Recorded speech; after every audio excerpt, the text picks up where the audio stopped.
Welcome to a special edition of Supercross coverage here on Vurbmoto, where the spotlight shifts to the unsung heroes of the sport, the privateers. Today we bring you the Yamaha PulpMX LCQ Challenge, a race that celebrates the grit, determination, and passion of riders who battle not just on the track, but off it as well. For many, the road to Supercross is paved with sacrifice. Privateers often spend upwards of $50,000 a season just to compete, covering expenses like race entries, travel, and bike maintenance. Yet despite their efforts, they often find themselves on the outside looking in, just short of making the main events. Enter the Yamaha PulpMX LCQ Challenge. Founded by Steve Mathis and supported by Yamaha, this event offers privateers a unique opportunity to showcase their skills and earn a significant payday. With over $100,000 raised through a raffle for a YZ450F and prop bets included as well, the challenge has become a big opportunity for riders to supplement their yearly income in one single event. Hey, that's a Supercross track right there. The format? 2 main events, each lasting 5 minutes plus 1 lap, and the twist? An Olympic-style scoring system, complete with a staggered restart in the second race, ensuring every rider has a fair shot at victory. Today, it's not just about the race.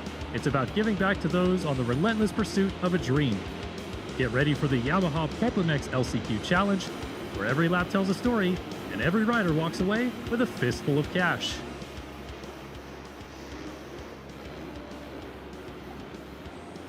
Yeah, welcome everybody into the 2025 Yamaha PulpMX LCQ Challenge here at Empower Field at Mile High. I am Kellen Brower, joined by Phil Nicoletti, Jason Wygant in the booth to bring you guys some action here today where the privateers are on the line ready to give you guys a show and give us a show as well up here in the booth. Very exciting event format here today, of course. 2-moto format, but it's a short moto format. I'll go with you first on this, Phil. How do you gauge this one? Because it's pretty gnarly to do 2 6-minute races quickly, huh? Yeah, a lot of pressure. I mean, basically 12 minutes, $30,000 on the line if you win it. I mean, you add that up per second, per minute, per lap. It's a lot of coin. So it's going to be a lot of risking it for the biscuit. So a lot of chances. I'm excited to see some of the action. And of course, all the funds generated through a raffle for a Yamaha YZ450F. You guys can still head over to pulpmx.com and get involved in that all the way through Monday's show coming up this week. So definitely very cool to get involved there. And for you, Jason Wygant, obviously this is a really cool thing that Steve has done for privateers to give back to the sport. I mean, we know all these guys. We talk to them on a regular basis, and for them, this is a huge event too. Yeah, it is, and we always talk about it as simple as you said in the intro. They just don't make the money that the Chase Sexton Cooper Webb riders will be watching mostly on Saturday do, and it's cool for Steve to do that because Steve, unfortunately, he has achieved some good things in his career, but he has not achieved all. Just this morning, about an hour ago, I was given this very prestigious award by the American Motorcycle Association. This is the Journalism Award that did not go to Mathis, nor to you, Kellen, sorry. Yeah, Lewis sadly. Phillips, Don Maeda, the rest of you guys. How's it feel to want?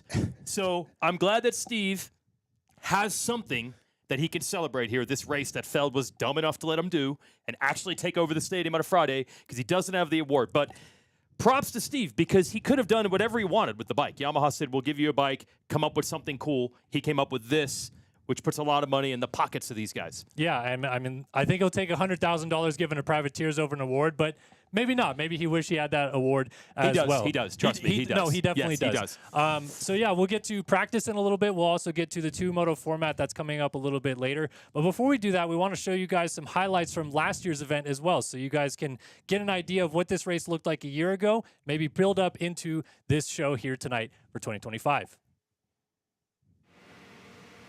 Here's what happened in the 2024 PulpMX Yamaha LCQ Challenge. Off to start in race number 1, Mitchell Harrison on the 82 Partzilla PRMX Kawasaki fired off to the early race lead, and he would kind of check out from here because behind him there was a big crash. A lot of guys got together on this rhythm section. Anthony Rodriguez, Hunter Schlosser, both of them got together. A lot of guys able to slide on through.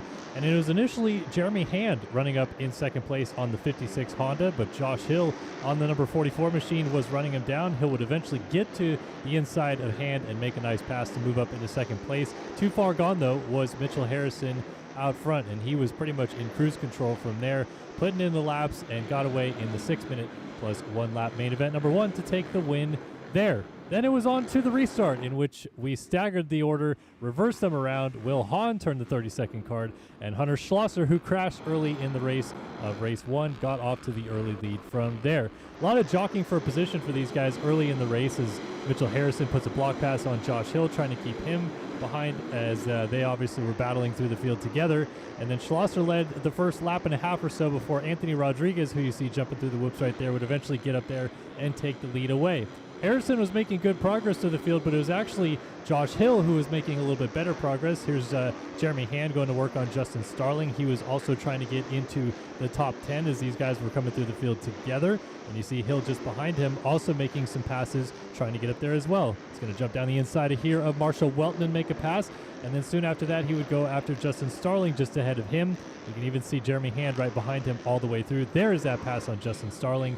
He gets it done right at the checkered flag to move into 10th place, and it would be a 2:10 performance that would seal the deal for Josh Hill.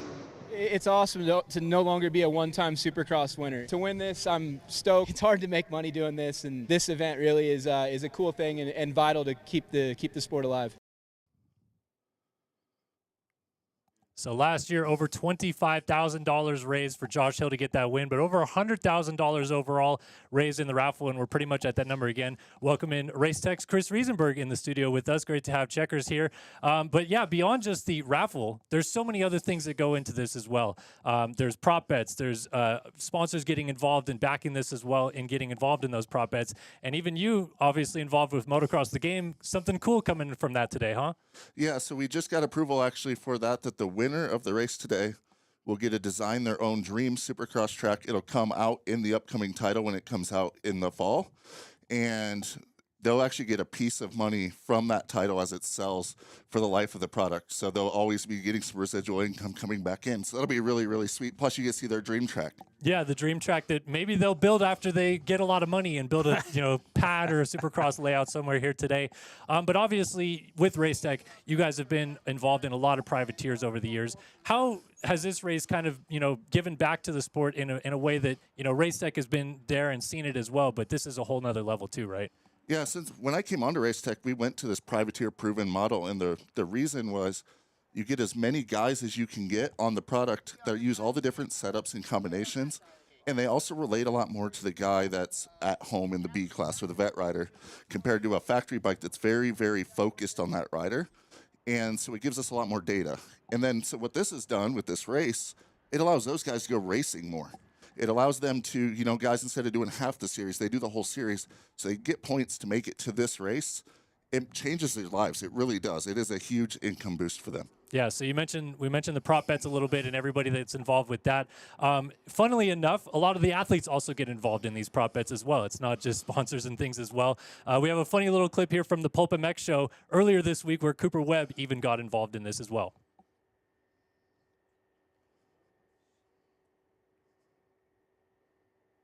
Yeah, Coop, we got AC and Brayton stepping up for the 9th place and the 10th place guy. What can we do? Oh, okay. What can we do?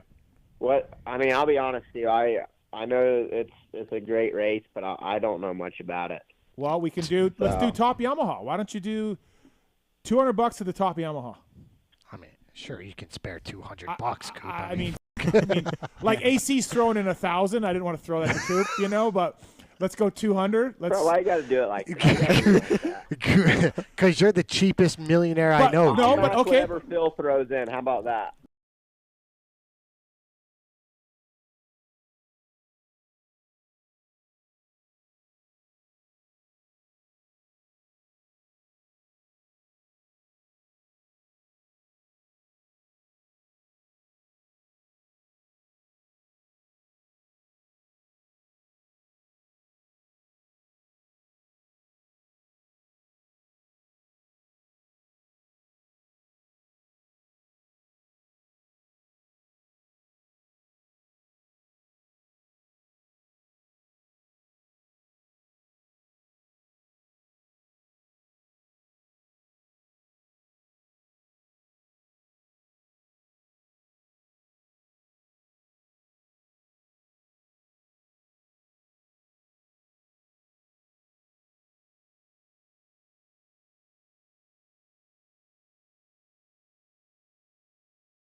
On and vote, and we'll announce that Monday on the Pulp Show. That's awesome, and awesome of Race Tech to be involved as well, of course.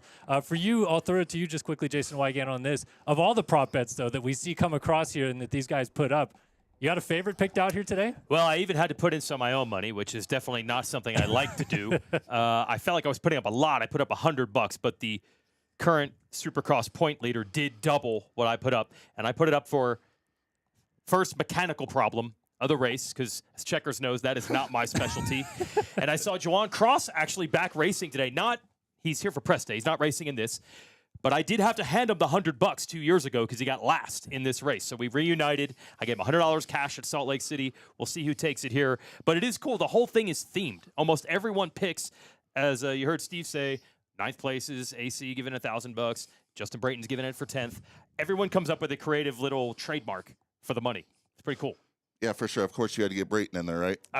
Great guy. Great guy. Perfect 10th place position. You Perfect get money 10. from Brayton. Well, it all adds to the pot and obviously adds thousands of dollars as well that these guys can potentially earn on top of that. It's all very cool as well. But what does this mean to Yamaha specifically, being involved in this program, giving out a YZ450F every year? We talked to Mike Ulrich earlier, and this is what he had to say about that. Yeah, so I think it was a little bit over 7 years ago we got together and talked about how we could kind of work together and hopefully support privateers and the guys in the sport who really struggle and need the help to get to the races from week to week. And, we put our heads together and came up with Yamaha putting up a bike every year and doing some kind of a raffle system that's evolved to this race. So it's been quite a while. I think this is our 7th one, and we're super stoked to do it. It's far exceeded any of our expectations. We were, at first we were just hoping we would get enough to cover the cost of the bike. We're not getting anything out of it, but it would have been embarrassing if we didn't raise enough money even to cover the retail cost of a bike. But it's blowing everybody away. The amount of money that we've been able to raise, or Steve's been able to raise, it just speaks to how popular his show is and how dedicated all his listeners are. Privateers, they're kind of the So that is, of course, Mike Ulrich with Yamaha speaking on behalf of Yamaha being involved in this program. And hey, speaking of Yamaha, motorsport.com also involved in this as well. They're doing a sweepstakes that launches on May 10th. You can also win a YZ450F through that as well. So definitely check that out, motorsport.com/win. You can enter there. There's going to be a little thing set up at Salt Lake City as well where you guys can go over there and get entered. So Yamaha, I know you're not Blue Crew anymore, Phil, but Yamaha definitely goes all out for this thing. No, it's awesome. I mean, any manufacturer that wants to support privateers and help race stuff it's cool. I think even other manufacturers, they all come up and watch this race too. So it's all for a good cause. And I'm very jealous. I wish 15, 18 years ago, this sort of race was around for me, because basically you're getting rewarded for not making main events. So, which I did not make it for a couple back in my day. So, it's awesome. So you guys know the format now, but who are the riders actually on the gate? Well, this is, of course, a lot of guys that have not made main events this year. The way that Steve has organized this event is based on a qualifying format where everyone 5th on back in the last chance qualifier earns points to make it into this privateer challenge. And so he has 17 riders that made it in based on points. He also picks 5 wild cards. We'll kind of go through the format of who are those wild cards here today as they get ready to go racing for practice. But kind of cool because it's a way that you don't really pick out who's privateer or who's factory, Jason Wygant. It kind of gives you an answer of who's actually making main events or not. Yeah, I think that was the biggest problem when Steve had this idea. And by the way, it wasn't always a race. Mike Ulrich from Yamaha mentioned it's been 7 years. This is maybe the 3rd or 4th year for the actual race. The first couple of years, they just handed out the money based on those standings. And I think Steve knew immediately there's going to be a huge argument over who's a privateer and who's not. And there's been plenty of top privateer awards through the years and plenty of guys who maybe weren't the intended type of privateer. Guys were arguing over my shock. I swear I could buy it, so pay me the money. Steve didn't want to deal with any of that. So he just said, look, if you don't make the main and you get 5th in the LCQ, that is considered a first place in points, and I'll just keep standings. And it leads to these standings here. Justin Rodbell was the top point getter, the guy that came closest but was just short of making mains the most. And now we have the full line up there. So you still have to earn your way in. I mean, essentially, I guess, Phil, you could be a factory rider in Mr. Maine every week and get in on this. Yeah, you could, but I don't think you'd have a factory ride at the end of the year. You'd be SOL, so. Oh, no, look, Pulp logos on the ribbons in the stadium. This has gone too far. Oh, my gosh. It's gone too far. You know, I think we've done a great job, Steve and Yamaha. We've shouted them out. But honestly, folks, they don't build full racetracks on Friday. We don't do gate drops on Friday ever. So shout out to the AMA, Dirtworks, SMX Track Crew, Feld, and everyone for even letting this happen at all. Yeah, no, it's awesome that like they all come together. We kind of tease Steve that, oh, you get a race and all this stuff like that. But genuinely, it's pretty cool that they even, went for it. That the fact that he pitched this as an idea and they were like, yeah, why not? Well, let's come together and make this happen. So a lot of people down on the floor down there that are making this all work out. And look, boys, we're about to see some practice out here and see what these guys are looking at on the racetrack. So kind of exciting. Yeah, and I guess to mention, the wild cards are all on 250Fs. Everybody else is on a 450. So every wild card is 250F. Every wild card is a 250F. We got Hardy, we got Simonson, a couple others. Dylan Walsh, Chambers. So it's awesome. Also, update, we found out that Ball 1 was once again picked this year, which means that it is basically Gate 1 is Rod Bell, because he was top of the championship all the way back to 17th gate pick for where they finished in that championship. And then the wild cards are last gate pick in race 1. So a lot of 250 guys way outside for this one. I'm kind of bummed that Ball 1 was picked. So I'd like to see a little bit of a swap, Well, you'll still get it in race 2. So the format, as you mentioned, Kellen, we invert the start for the second race. The winner of the second race, or the winner of the first race, has to start last in race 2. Phil, what would you think? You say how badly you want to be in this, but imagine dealing with that. Yeah, it'd be a little bit scary. I mean, last year it showed that Josh Hill won it with a 210 or 212, so he had 12 total points. It's kind of like Olympic scoring, but it kind of puts you in some weird positions because obviously for 30 grand, you'd be surprised what you'd want to do to somebody for that amount of money. So practice now circulating out on the track, seeing some of the guys out there. Practice doesn't matter, as we just mentioned. Gate selection already decided off of a ping pong ball, so this is just these guys now figuring out the racetrack. But for those at home interested and you would like to check out live timing, visit the Vurbmoto Prospect app. It's in the App Store. You guys can download it through the App Store, and it has live timing available for there. But it also has a lot of other cool stuff as well. Keep track of amateur racing results and even amateur racers themselves and where they're ranked in the country. So very cool of that. Definitely check out the app. And practice underway. We saw a little bit of work going on after press day, Phil. There were some ruts in the berms. They cleaned up most of that for the most part. But what you saw on press day, what do we see now on the track here? Now, and from a rider standpoint, it is actually better for the privateer race right now. So they did press day. Press days on a normal day are pretty notchy. Transitions are kind of janky-ish. It's not a really legit build. But then after press day, they go in and rework all the transitions and stuff, and it makes the track a lot more racing. Makes you feel a little bit more safe and comfortable. So these guys are getting a decent track right now, and they lay down quite a bit of water because it is drying out quite fast. Yeah, well, they said they put a little bit of sand on top of the track as well, so I'm sure they're hoping that mixes in, makes the surface a little bit better, as we're seeing about half the guys circulating right now. I think it's 2 8-minute sessions we're going to be looking at here for these guys as well. So you're seeing about half the field. The other half will go off in just a little bit. But yeah, this racetrack coming together quite nicely so far. I'll ask you, Jason Wygant. This is the pinnacle, I guess, for the privateers. They're showcased basically to everybody here today. Speaking to some of these guys, as I know you do, they must be so excited and thrilled about this opportunity. Well, sure, and I like how at the privateer level, they're all allowed to just admit it's about the money. I think our guy Cooper 100%. Webb does actually sometimes hint that money is a motivator for him, but when you get to that level, for some reason, the riders never really want to mention the fact that there's a bonus. They win main events, fast qualifier, heat race wins, championships. They kind of keep that off to the side. At least these guys are telling the truth. This is about the cash, okay? And they want to win bad. And Kellen, we've seen before where riders maybe purposely sandbag making mains a little bit just to make sure they get in this thing. Yes. And I guess you can mention Kate Clayson and Jeremy Hand did not do that. Do that. They could have done that last weekend if they wanted to, where they could have had a potential going for 30 grand today. But they took the high road, which I can't say I would maybe do if I had that opportunity. But hey, I wasn't in that position, so here we are. So if you were their manager last week, you're like, hey, come on. Take the dive. I'm There's fake- more money on the table next week. I'll be honest, I'm faking an injury. Very Yeah. funny. I'm lining up here today healthy. Their So- manager is an agent, but the team manager is probably saying, we pay you to make mains. We have seen riders back before it was a race, and it was just based on standings. Riders, when they knew, I've already got this clinched, suddenly started making main events. So, yes, Kellen, to your point, they really, really want to get in, mostly for the money. The exposure is cool, too. Although we should mention, all these guys will be racing tomorrow also. Right. And what's cool is you'll get a couple of riders, say these wild cards, who might not have even come all the way out to the West Coast. And they'll end up racing tomorrow, where they only really came here for this. Or a handful of guys like Devin Simonson, Hardy Munoz Yeah. that race East in 250 class. They are not racing here tomorrow night, obviously, because instead they would have to jump up to a 450. So, yeah, there's a lot of guys here that it's just kind of cool they're here.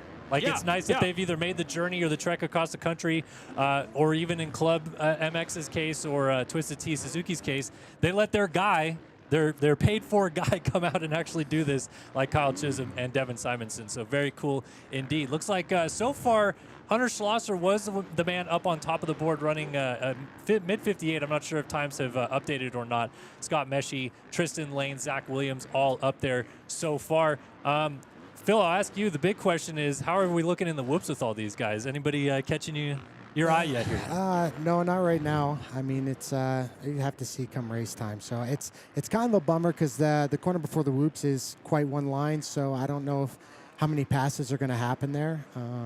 So it kind of makes the whoops to be one line as well. So, but doesn't that maybe leave the door of opportunity wide open because you have to get a run into the whoops, so you leave the door wide open coming into them each lap? yeah, and not to mention, I mean, from a racer standpoint, and everyone knows we talk about it when we're in Denver, we're at altitude, right? So these guys have to come up here right away having the right gearing on their bike, the right mapping, the right everything. So because they don't have time to go back to their truck and make any sort of changes. So it's basically run what you brung at this point in time, unless you got a couple screwdrivers, you can make a few clicks here or there, but it's game time for them. Over to you, Jason Wygant, on this. Who is the one that stands out to you so far in terms of like power rankings coming into this that you think, man, this really should be their race to win? Is there anybody? Well, I think Rod Bell is first in points, and if you've watched the races this year, you saw how agonizingly close he was time and time again. But I think what's cool about the two-race format, as that Meshy who went down there. Yeah, Scott Meshy down in the berm after the long rhythm section there. The two-race format, we still don't really have a read or a strategy on the best way to play it. I think last year a lot of people were thinking, do I purposely get fourth in the first race to have a better start in race two? So I almost think the weirdo format that Steve has come up with levels the playing field a bit.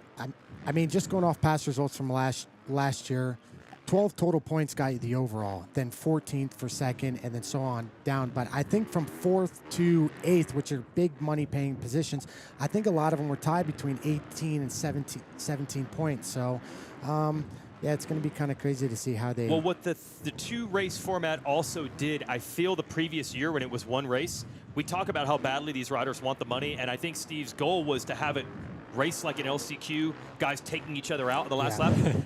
Kellen, I think a lot of the riders got to the point where they're like, hey, I'm in third. I'm going to make a lot of money for third. I'm not going to risk it.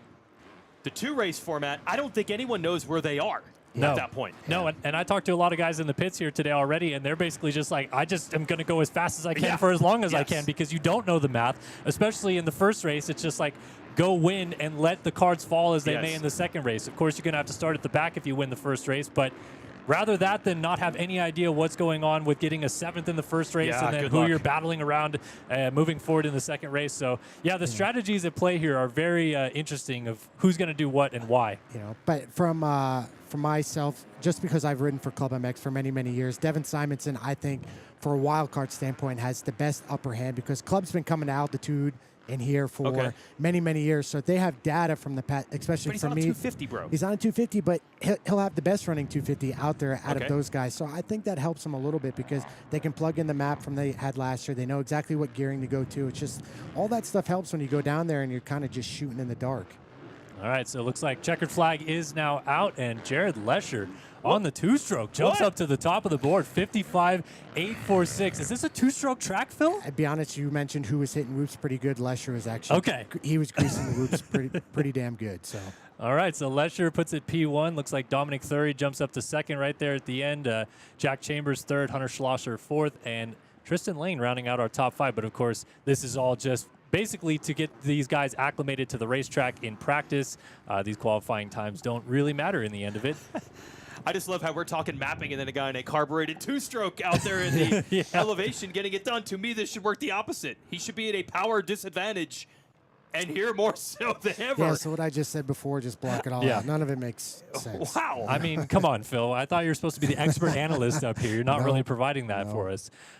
Take the headset away. But, yeah, good job to Lesher there. Motorsport moment of the race, we'll call it during the race coming up here in just a little bit. But so far, our motorsport moment is a two-stroke on top in qualifying. I think every YouTube fan in chat right now is rejoicing. Everyone just went and pinned their 250 two-stroke wide open in their garage to celebrate. Probably hear it somewhere. After that, 8-minute practice, the track didn't get nearly as rutted as press day. So it just shows that after they went in and worked in the moisture and stuff, it kind of packed in quite a bit more. Well, another thing about that, Phil, that I'm curious on your take of this is, these guys, they're very good riders, no question about it. But do you believe that maybe the track wears in differently when you have like the A group on the track like we saw for press day versus these guys? Or is it literally down to track dynamics like you just said? I think it just comes down to track dynamics. I mean, bikes are bikes at this point in time. They all kind of pretty much do the same thing. Yeah, they might not be going the same speeds as the seated guys, but it's the same sort of wear and tear. So.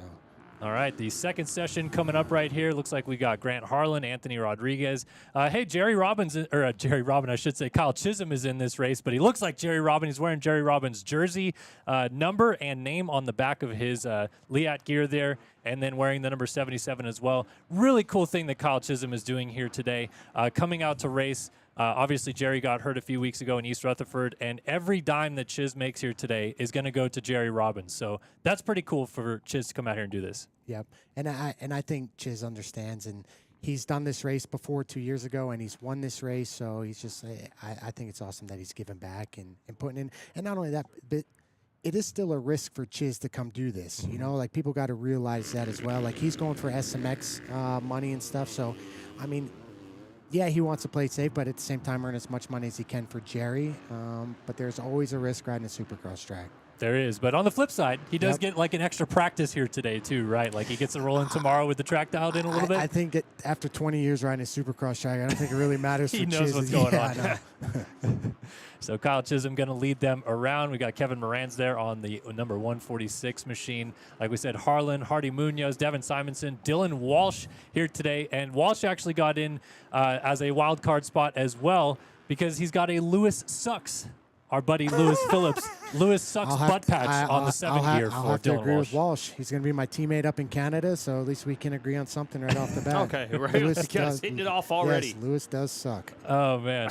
I thought we were the award, I can tell you that. He did not win the media award. I thought we mended fences now, Phil. What happened? We're just acquaintances. Okay. So we're not friends, but just acquaintances. I'll give him a nod. Logan Carnow, like we said, Justin Rodbell, the top finisher in the LCQ Challenge point standings coming into this as well. Talking about being at elevation here, I know you mentioned it with the two-stroke as well. 250 versus 450 dynamic, because we have 250 guys out here, right? Hardy Munoz, Devin Simonson, to name a few. Do you feel like they're at a big disadvantage here, or is it not that big of a difference as we make it out to be?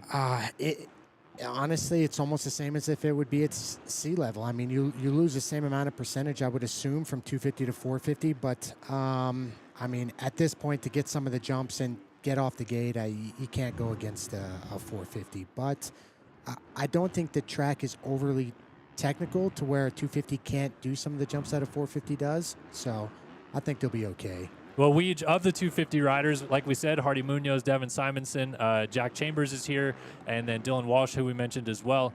Any of those guys you feel like are going to be guys that can mix it up and actually win this thing today based on what we've seen this year? Simonson's a tough one to judge because he really just got back into racing, but he's been really good since he came back from the wrist injury.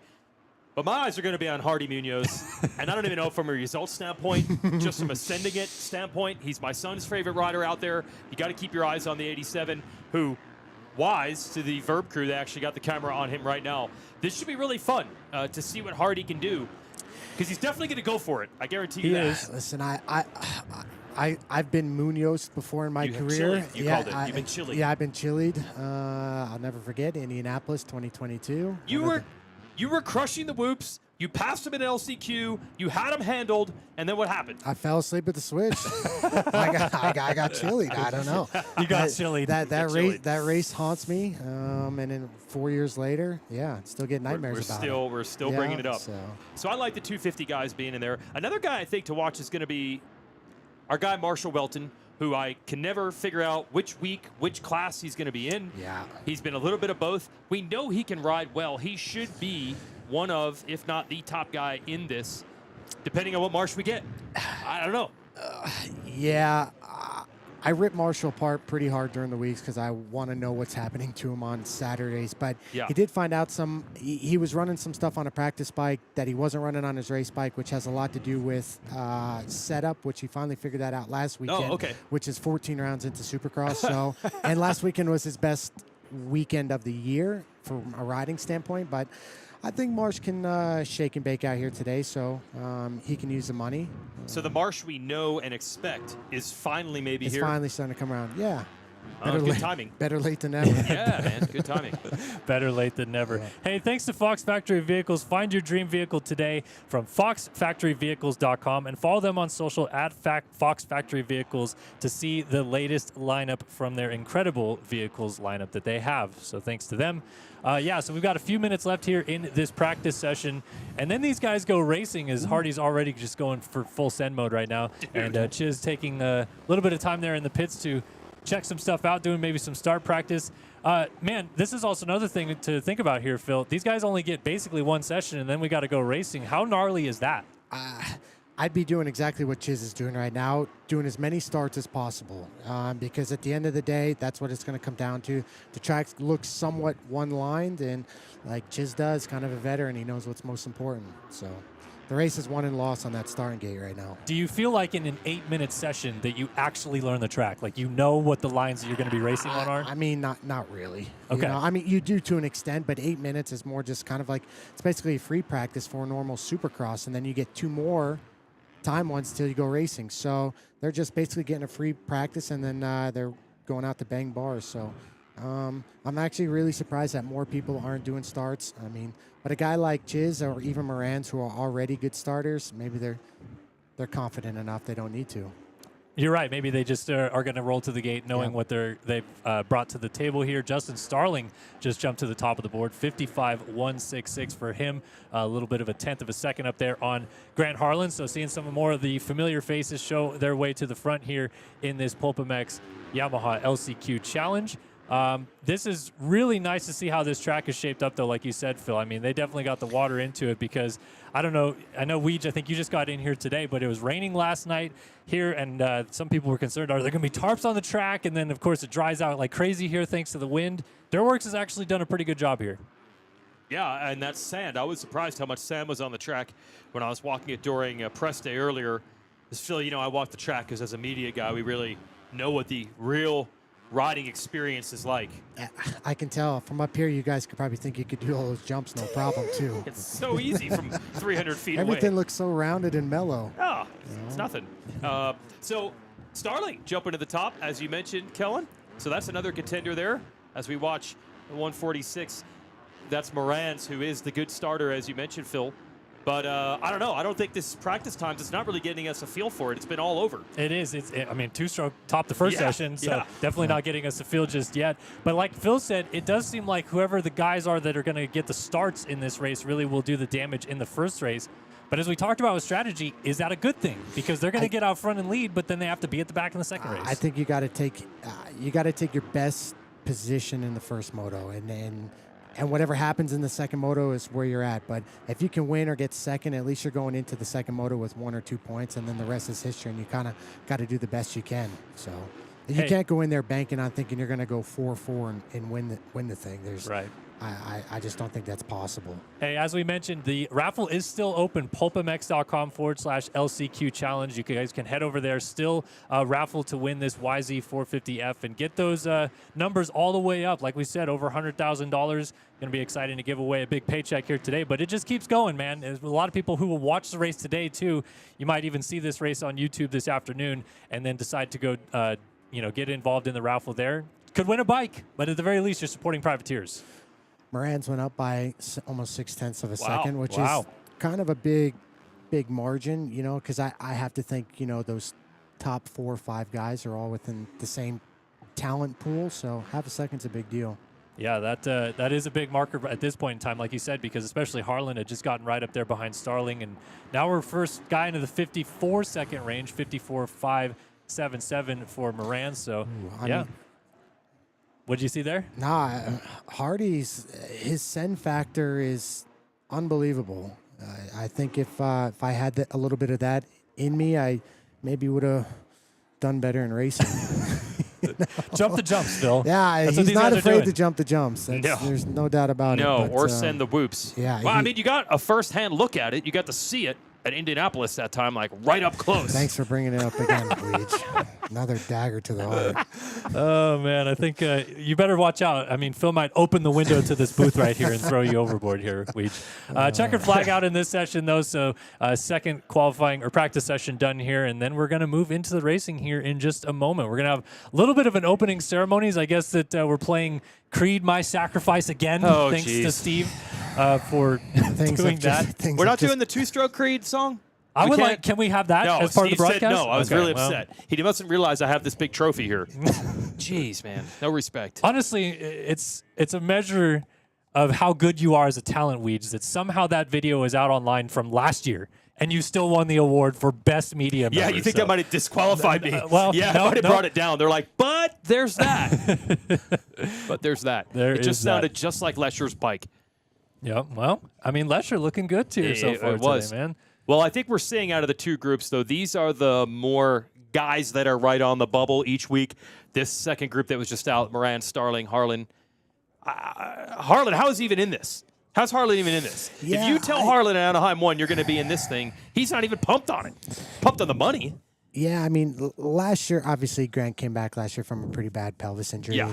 But that was last year. I mean, as a racer, like you can kind of put that stuff aside and move forward. We're now a year later, and yeah, Grant hasn't got back to his 2023 form. Yeah. You know, where he was pretty savage. Yep. But he's been pretty far off of that recently. So that's what I like. When you look at the talent in this group, there's plenty of guys who are like, well, he should probably win. Well, no, he should probably win. Well, he should probably win. I agree. There's 6 guys where it's just like, they could probably win. Yes. Well, has practice changed either of your guys' opinion about who should or could win this? No, it's all the same guys that are still up there that you would normally think. Yeah. I mean, like you said, it's all these guys that were near the front in the challenge standings, and then, a couple wild cards getting up there and mixing it up as well. Before we let you go here today, Jason Wygant, do you actually have a pick for a winner here tonight? I'm just going to go wild card. I'm going to pick Marsh. I feel like Marsh has the ability to do it. We have not seen it this year. Now, Phil, you just gave me some intel on he's got something better than he would have all season long. So I'm going to go Marshall Welton. How about that? I know Chiz should probably be the odds on, but I don't count him. He doesn't count. He's not even riding for himself. He doesn't count. Well, Marsh, I talked to him early today. He said the starts are back, which is what has been missing a little bit of late. I don't know about the full race intensity, but he says they're back. I don't know if Phil's laughing. Can I bash my buddy? Bash him. We get one good hole shot and our starts are back. Oh, okay. Okay. Miraculously. Yeah. Right. I mean, you guys run on confidence, don't you? You get one, and then it spirals into 7. I hope so. We actually get to see what JT's hair looks like from the back. Never noticed that before. That is something else. Good aesthetic down there. Yes, Steve, aesthetic. Steve Mathis. If anyone's watching this, please roast JT at any time. I think they already are. I think they already have. Yeah, the chat's going off. Yeah. Lock in, chat. Yep. Here we go. We got the national anthem coming up, but we're going to go ahead and send Jason Wygant off here. We're going to go to a quick commercial break. Be back on the other side of this with Justin Brayton. Thanks, Weege, for joining us, buddy. Thanks.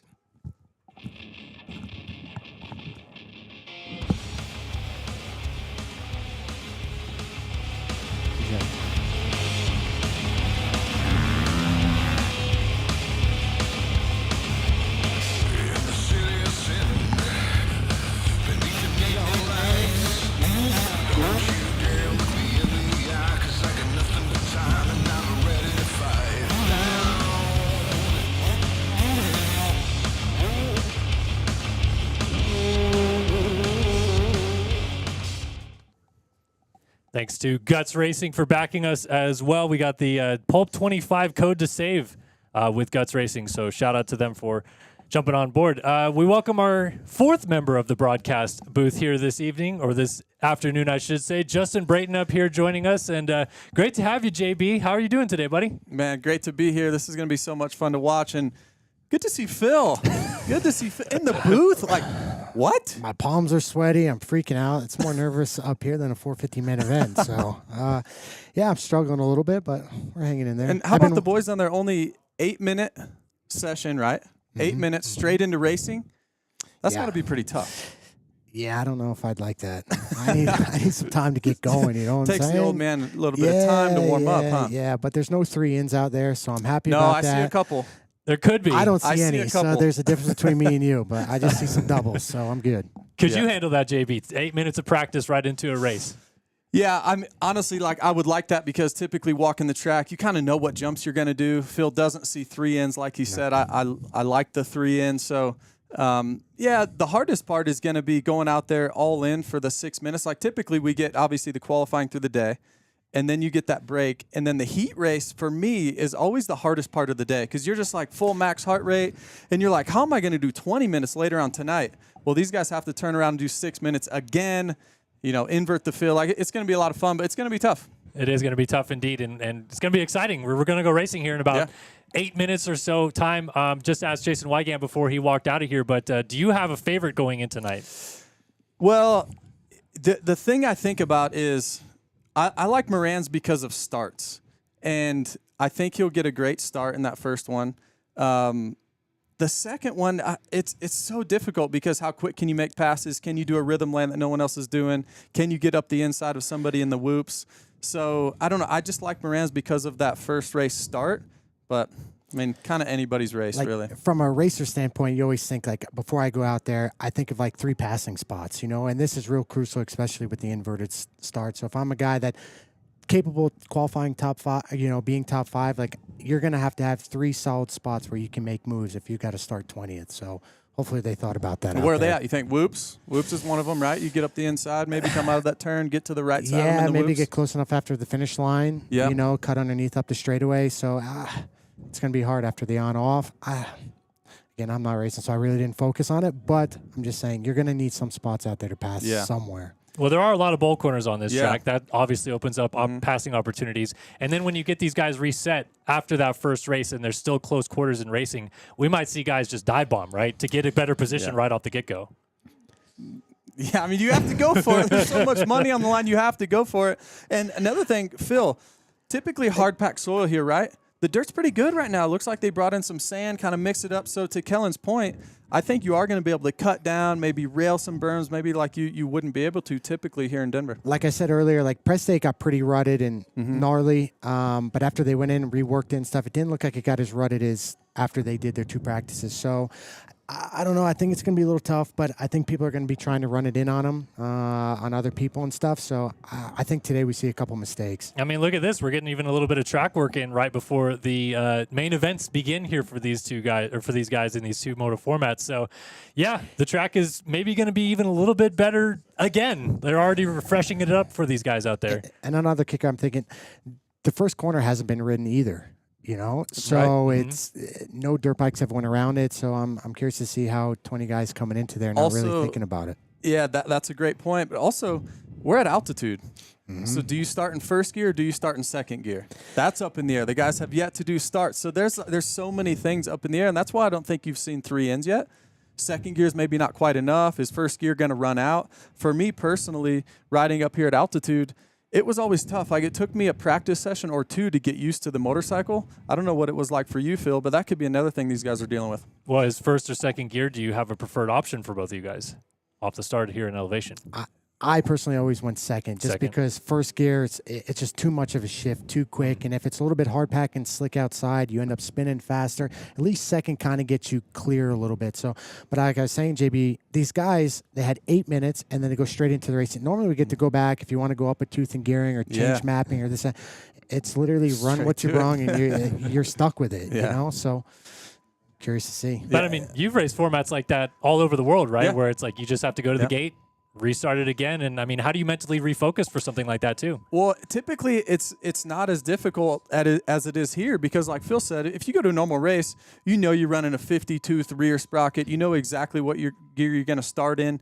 Here, you don't know for sure. So, like Phil mentioned, typically you'd go back to the rig. Hey, I think we need to go up a tooth, or hey, let's change the mapping a little bit. Hey, what line were they doing over there?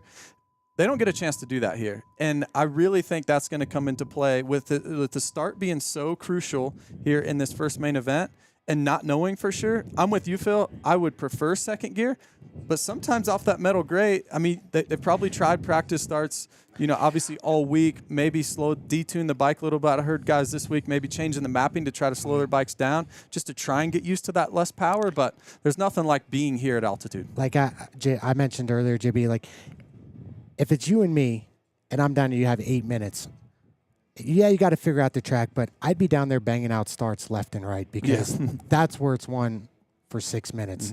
So I didn't see many people doing practice starts down there, which I saw Chiz do one and this and that, but I would at least try to get 5 or 6 in there and not really care about the laps. I mean, the basic line is a basic line. The starts, you come out first or second, it's a lot better than being 10th. Did Chiz do one off the grate? No, but you still, even off the dirt, you still get a feel of the RPM, like you've been around long enough, you kind of know what the feel's like. So that's what I would have been doing. I like that. None of them have done starts yet. I love it. From up here, I love it. Down there, maybe not so much as a rider, but up here, I love it. All right, well, Kyle Chisholm is going to go racing here, as will the rest of the field in just a moment. And Chiz being here in the first place is an awesome story. We caught up with his team manager, Dustin Pipes, down at the Twisted Tea Progressive Suzuki team earlier to hear what he had to say about Kyle Chisholm being in this race. Well, I think you texted me it, and I read the text like 5 times. Steve texted me. Yeah, because I'm not here. Yeah, Steve's not here. Well, I think Steve actually sent me a text, and I read it for like 10 minutes and didn't know how to reply back to it. And I was like, man, is there a way for me to get out of it? Because I don't want him to get hurt. And then I thought about it some more, and I was like, this is for Jerry. It's a rad idea. Chiz always wants to race, even though he's 45 years old. I think that's his age. So it's like I didn't want to like stop him from racing, and just it's just a great cause, and Chiz has won it before, and we can raise some money for him, that'd be great. So after we thought it over, it's kind of like a no-brainer.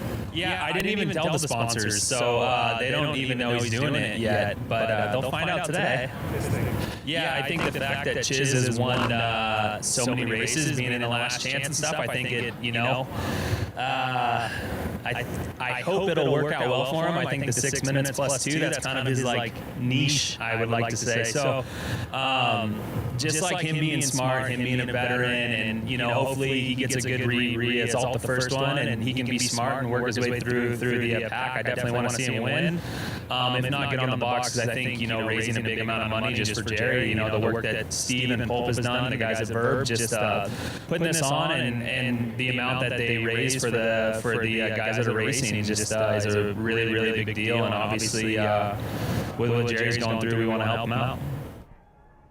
All right, so our Luxon rider to watch here today will be, in fact, Kyle Chisholm. Luxon clamps, use the code PULP25 to save with Luxon clamps. Made in the USA to the best specifications, different offsets, Club MX, fast for ready to use them, LuxonMX.com. And this is our rider to watch right here. Kyle Chisholm subbing in for Jerry Robin. I mean, really cool, like Dustin Pipes said there, what he is doing today here for Jerry Robin. I mean, we talked about it with Jason Wygant, but for you, Justin Brayton, I mean, he's doing this out of the goodness of his heart and just going racing and trying to make some money for Jerry. Can I change my pick? Okay. I'm going Kyle Chisholm. Okay. Going Kyle Chisholm. And obviously what he's doing for Jerry is amazing. Shout out to Jerry. Yeah, just really special. And for Dustin to obviously let Kyle do this, I'm sure everybody involved is supporting this, including everybody, all the fans and everyone watching. So, and watching Chisholm there in practice, he obviously looked good. I was watching it over there with Adam Cianciarulla, and AC's like, man, I feel like Chisholm could like ride like this until he's 90. Like he's, it's not like he's gonna blow your doors off with this amazing speed and do this quad or anything. But Phil, the speed that he has, it looks so attainable lap after lap after lap, and it's not like he's going slow. He's still really fast. Yeah, and he does it with such precision. Like, we all have mistakes, this and that, but Chiz, like, he'd rather ride 95% for 20+1 than trying to hit 101% and putting himself on the deck. He's always been like that. Obviously, the odds is and it ends crashes that he's had, but for the most part, he's very calculated and he doesn't go way out of his comfort zone. Obviously, LCQs, he somehow always finds his way into a transfer spot, which he's always been good. So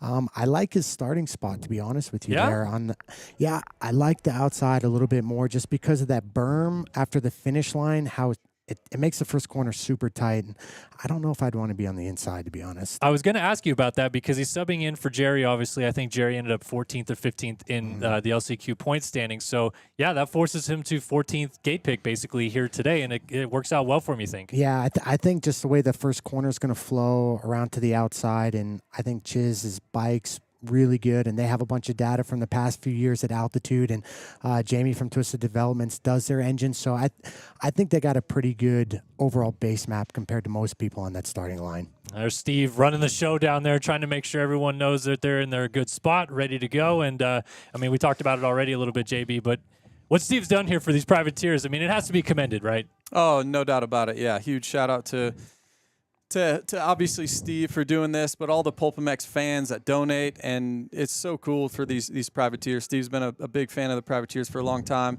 and shout out to JT's guns right there. I mean, look, Steve's the man, but look at JT. I asked JT if he did some push-ups before he walked here into this broadcast room. I'm like, geez, dude.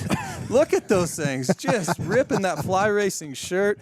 You know, it's like Fly should make a medium shirt with XL sleeves. I think they just still make a medium that JT fits into every week. Like, that's a secret line of clothing they make just for JT, I think. JT always looking good. But yeah, I mean, what Steve does for the privateers is amazing. But Phil, check this out. So Chisholm's lined up there. He's lined up around some good guys. So you have Moran's there. You have Harlan next to him. You have Welton. So kind of interesting, right? Like on the outside, I'm with you. I like that starting position. But typically when you're out that far, you're next to guys that aren't that great of starters. Not here today. He's next to some good starters. All right, so we should have our parade lap going here in just a moment's time, and that, of course, will lead us into our Midnight Sailor Award. And the Midnight Sailor Award voting now open on Vurbmoto.com. So we'll have a bit of a look at these guys over the finish line jump. And this is, for those of you following along at home, this is where on the finish line jump, they'll do a massive air wheelie. And they'll be able to win some money for those who vote for that person to win, and then a voting committee will also determine that. Are either of you guys good with the air wheelies? I can do okay. Yeah? Yeah. I'm out. I think I totally loop out. I'm out. I have seen Checkers do a lot of them. You know, I mean, Checkers grew up racing each other in Iowa, and he's the king of air wheelies. So shout out to Checkers at home, I'm sure. Well, he was here earlier. Oh, was he here? Yeah, we chatted with him about it, and yeah, so these guys going out there, it looks like A-Rod was confused if everyone was going or not, but no jackets on the parade lap either. Anybody keeping tabs on that at home? A little bit toasty out here today, no jackets. JB, how many of those guys do you think just did that start and they're just like, oh, God, I'm screwed right now? Oh, now should I do second again? Yeah, or do I should do I a try second? first? Do I go back What to do first? I do? Dude, I can only imagine the stress right now. Yes, so true. All right, so parade lap out there. Not too many guys going for the Midnight Sailor Award. A couple guys. I think that was Simonson that just tried it. A couple guys rolling the finish line jump. So not only a handful actually went for it, but that's okay. Maybe they'll do it before the second moto or something along those lines as well. Yeah, so this track is looking pretty good. We're about to go racing here in just a moment's time, and you guys have talked so much about this start. Pretty long start, almost the full length of the stadium, and I was actually talking with Phil before we started here, JB. This berm that's on the inside of turn number 1, how tricky is that, especially if you're on those inside gates, to kind of navigate, like, not getting in a position where you go up on that inside lip? Yeah, it's really challenging, and it's why I believe Phil mentioned that outside starting position that Chisholm is in, why he would like that. Just you can judge your stopping point a lot more. You can drive it in a little bit deeper. Then the entrance is better, which then makes your middle and your exit a little bit better. The only thing, if you don't get there in a good position on the outside, typically then you look at the second turn you're going to be on the outside again for the second turn. So if you do get there at a decent position on the inside, you'll have the inside again for the second turn. And sometimes, Phil, the second turn is as important as the first. Yep, I agree 100%. Or you're going to end up in the Utah Sports Commission hay bale. Here's the air wheelers. Now we have them going on. Yeah, Midnight Sailor Award going down on the finish line jump. Saw a couple good ones already. Looks like we got Lesher coming around. Let's see what he's got for us. Nice little kick out right there, yeah.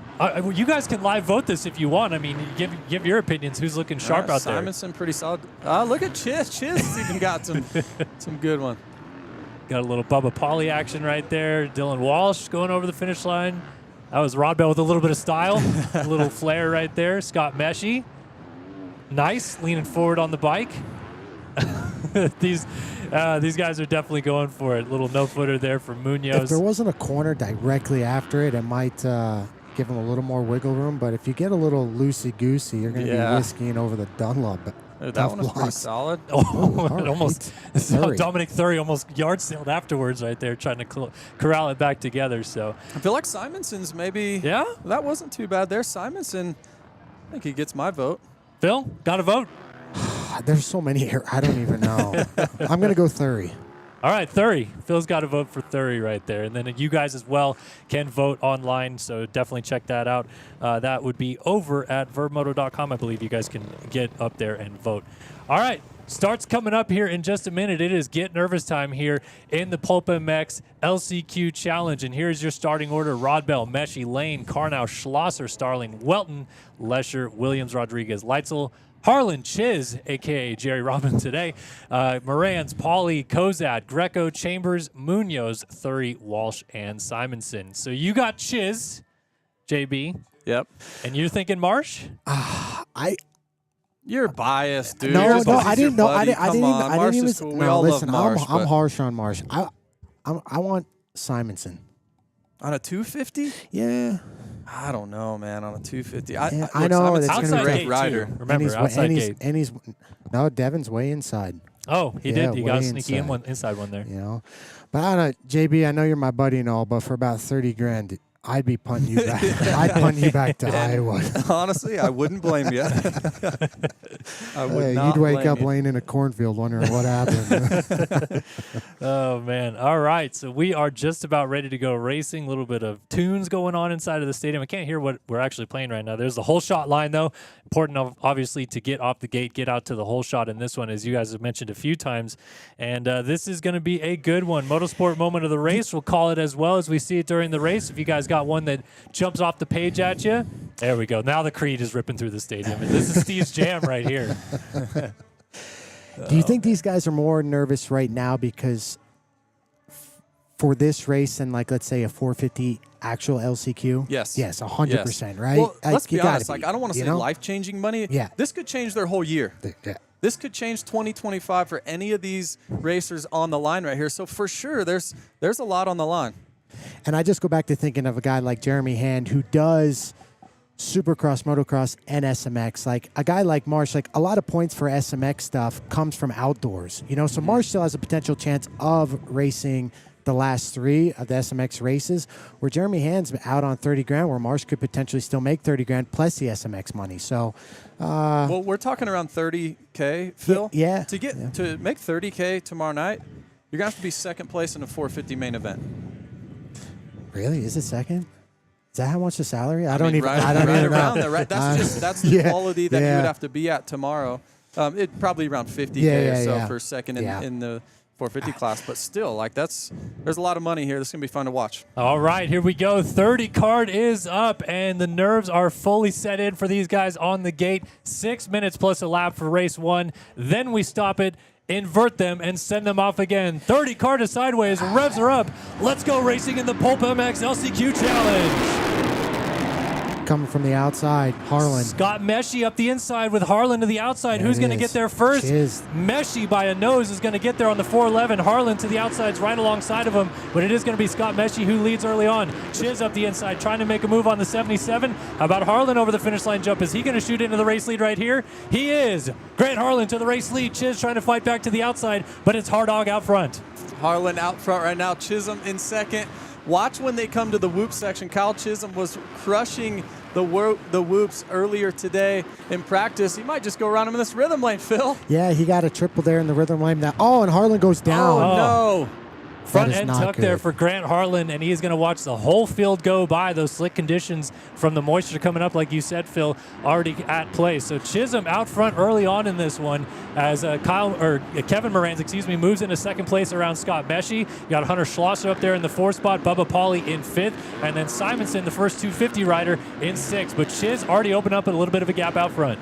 Yeah, Chiz already to a decent-sized lead, and there's not many people better to manage a lead like this than Kyle Chisholm, especially with this competition. Kevin Moran's in 2nd, but Chiz just going to click off his laps right here. He got a lot of lean angle. But going back to what Harlan did, so they prepped the track a little bit, and it's pretty slippery in the turns, Phil. They're getting a lot of moisture in there, and Chisholm, he's smart with that, right? They're already cutting underneath, getting that line going. Yeah, Chiz is getting that 2-3 in that long rhythm lane. But Chiz is, I'll be honest with you, at the moment, for me, the race is over just because Chiz is so good at managing these things, and he can keep a 3-second gap all day long and know exactly where he's at. So Simonson making some passes, gets around Pauly for 5th. I think in the long game here, I think Devin's going to be one of the more versatile guys. I think he'll be able to make some passes here in the next main event as well. Well, it's not only just the power to get over these triples and stuff, Kellen. It's even in the whoops. Honestly, I would say next to the start, the whoops is probably where you're the most underpowered on these 250s at altitude. Yeah, Simonson's making it work so far, like you said. Got that pass on Bubba Pauly, and it seems like he's already starting to make some inroads onto Hunter Schlosser up just ahead of him. You got Scott Meshy kind of getting caught by Schlosser as well, so that's turned into a good fight. We're watching Zach Williams battling it out here with Hardy Munoz. These guys are just battling for 10th place, actually. Williams in that 10 spot. And remember, with the field inverted, these guys would start basically where they finish in that mid-pack battle, so that also is not the worst position to start in. Munoz trying to get down the inside of Williams into this corner. Let's see if he goes for it. Got to watch out for that front end talk like we saw Harlan just have, and it looks like Munoz did finish off that pass. We also got a pass being made right here. Starling trying to get down the inside of Bubba Pauly into the whoops. Going to out-drag him into the whoops, and look at to the outside. Your guy Marsh gets around Pauly as well. He's coming. You got to think every single pass is going to be worth a couple grand in about 10 minutes. So it's pretty much do or die.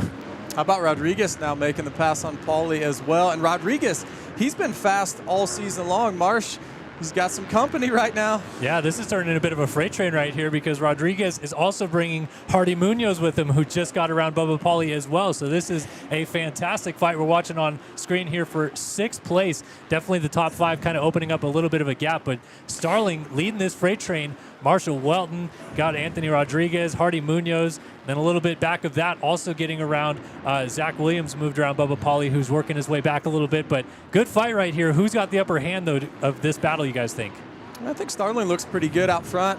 He was good in these whoops last lap around. Let's see what Marshall can do right here. Both of them electing kind of go middle to the right side there, not able to get the triple out of this turn. And Phil, I like what they're starting to do right here. They are protecting. Well, I don't like that line by Starling just going roll, but this inside right here, I don't mind that, but Starling actually held the Marshall up. Yeah, and Marshall's going to get past because of it. Yeah, Rodriguez went around the outside.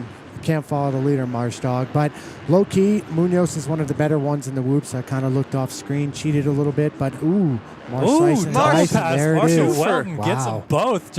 Oh, and look at Munoz down the inside in the background, gets Rodriguez, and he's going to chill by Justin Starling on the triple to make that pass up into 7th place. So now Starling, he's like, what just happened? Everyone just got around me. Yeah. Those 2 or 3 turns from Marshall Welton, you said 2 or 3 grand, Phil. That might have been like a 10 grand on 2 laps right there to be able to get by those guys. And you also got to remember the top blue crew as well, which is another $200 thanks to Cooper Webb. I'm glad he could pull $200 out of his tight wallet to help out the privateers. Tristan Lane's starting to make some moves. He's up into the top 10. He just got around Rod Bell. Zach Williams also sliding back to the 12 spot now as we see him on our screen there. But yeah, Lane on the 7-11 trying to go to the outside of Starling. Turns back to the inside here. Not able to make the move just yet. It's still Kyle Chisholm leading by about 4.5 seconds over Kevin Moranz, Hunter Schlosser, then Scott Meshy, and Devin Simonson. But this fight in the mid-pack is insane. And I want you people, everyone watching, remember, last year it was 12 points to win the 30 grand. Okay, so someone that's still in 6, let's say Marsh, can go 6-6 and get 12 points. You still have a potential chance to win this thing. So it's not over. Yeah, that's kind of the sweet spot right there. Obviously, Chisholm's going to be great. He's going to be able to come through the pack, but how far can he get up in main event number 2? But you look at like Simonson, Welton, Munoz, that right there, those guys are absolutely still in this thing. And they're going to line up next to each other when it's inverted, so you know they're going to be going to the death as well. So. Motorsport moments of the race. I think we're going to have to give it to Chiz getting around Grant Harlan when he went down right there at the beginning of the race, because he's taken off with this thing. Hey, enter the Motorsport Ultimate Ride. Win a 2025 Yamaha YZ450F. This launches on May 10th. Head over to motorsport.com/win to win a 2025 Yamaha YZ450F. And yeah, Chiz getting around Grant Harlan on that opening lap has just taken off with this thing, looking comfy out front. And if this is how he looks in this race, how do you think he's going to do coming through the field? He might be a little bit more sporadic trying to bust moves, but like at the moment, he's just like all day pace drinking beer on a golf course. You know, like it looks like he can do this all day long. Well, time he's sorry, Kellen. He's just so poised, right? Like he's came through the pack before. I remember a few weeks ago he was in a last chance qualifier and he was like 6th or 8th, and he was so patient. And he comes up and he ends up winning the race, so he could absolutely do that in main event 2 here in a little bit. Time has expired, and the white flag is waving this time by as Kyle Chisholm checks in out front. Still Moran's in the 2 spot, Schlosser in 3rd. Simonson was able to get around Scott Meshy and move into 4th. And I'll tell you who's on the charge right now. Hardy Munoz has made it up to the rear fender of Scott Meshy, trying to get into the top 5 late in this one. These 250 boys are not messing around here today. Munoz is the fastest guy on the track right now by a second. So we'll he's see. Still charging. We'll see if he can get that closed down. We see Moran's there in the 2 spot as Chiz pulling away ever so slightly lap after lap. 4.2 second lead now. And I think he's just going to bring this thing home rather easily. A few corners to go for the 77 here of Kyle Chisholm. Yeah, so cool to see Chiz doing this for Jerry Robin. Hopefully he can back it up here in just a little bit. But Kellen, 1 turn to go. There we go. Kyle Chisholm's going to bring it down to the checkered flag. Chiz on top, repping Jerry Robin. He wins race 1 of the PulpMX Yamaha LCQ Challenge. And in the background, Munoz was indeed able to get around Scott Meshy to move up into 5th. Almost got to Simonson for 4th right at the end there as well, as you see him going over the line. So top 5, Chisholm, Moran, Schlosser, Simonson, and Munoz. I was actually really impressed by Munoz's speed in that race and his whoop speed. How about 250s, though? 4th and 5th. That's pretty solid.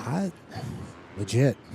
Legit indeed. So Chiz takes a bit of a victory lap around the stadium there as we wait for the rest of the field to finish this off. And as you guys see the running order there, we get to invert this now. So Starling, who had a bit of a bad race there, looks like he is going to go off first. Josh Greco, Kozad as well, going to lead the field in. And Chiz has got to start at the back now.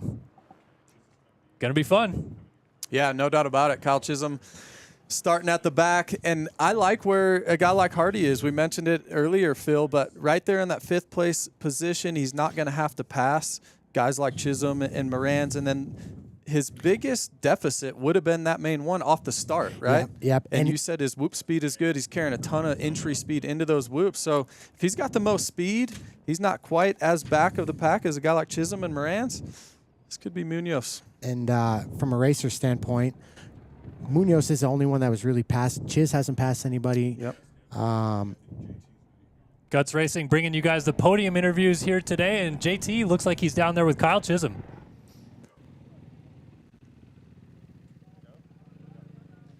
Well, thank you guys. Now, Kyle, I think you're probably the fan favorite, as all the money you win here is going to help Jerry Robin, which is an awesome cause. I speak for myself and say that was fun to watch you win. Now, talk to us about a little bit about that race 1, and also what's going to be your strategy starting last here in race 2. Yeah, that was a good race. We got a normal start that time. Didn't get the best start, a little late off the gate. Made some quick passes, though. Little gift with Grant sliding out there the first lap, and try to just get a little lead and then just maintain it. The track, it's slick right now because obviously it's still pretty fresh. They put sand on the track here, too, so it'll be good for tomorrow, but a little bit skatey right now. So try to get a good few laps, get a little lead, and then just maintain it. The whoops are tough, though. I think they had rain overnight, and they're actually getting pretty cupped out and then pretty hard. So definitely had an advantage there, but definitely they're tricky. So a couple rhythms I was able to do, too, that I don't think the other guys are doing yet.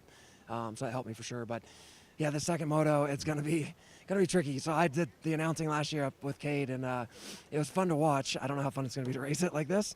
But, man, happy to be out here. at least I got a 1 on the board for Jerry. And yeah, try to go out there and be smart, have fun in this next one. And yeah, man, I think I'm gonna just try to just pick guys off one at a time, as quick as I can, and see how far I can get up to. So when you're in the lead like that, you're able to kind of pick your way around. Were you thinking about this race too, about trying to figure out places to pass? Because you're going to be 22nd on that first lap. That's what's going to be tough. Like I said, the track, it's pretty slick. Like half the track, they didn't ride for press, obviously. So it's fresh for us besides the 8-minute practice that we got. So there's not a lot of lines really worked in. If you kind of go out at main line right now, little greasy as you saw with Grant going down. So it's going to be tough. It's going to be tough to make passes. Like I said, I'm just going to be smart, pick and choose the spots where I make the passes, and try to stay out of the craziness that's probably going to be going on out there. And should be fun, though. Like I said, have some fun, raise some money for Jerry. And yeah, that's the main goal. I think there's a lot of people cheering for you. We'll send it back to the booth. Thanks, JT. Guts Racing bringing you guys this podium interview. Pulp 2025, the code to save. Complete seats covers, and vintage stuff. Guts.com for more info. And race 1 now in the books. Wild one for sure. A lot of good passing in the midfield, as we already saw here in that first race. And I feel like it's only going to get better now coming into race 2. Yeah, we haven't seen anything yet. It's about to get really, really wild. I did notice, so Starling, something must happen to Starling. He's going to be first out here. I don't know if anybody catches him, Phil. He's been riding pretty good, and to see him at the front. No one's going to catch Starling. That's not my own personal opinion, but he's a 450 legit main event guy. He's got a lot of speed. He's got that one on lock.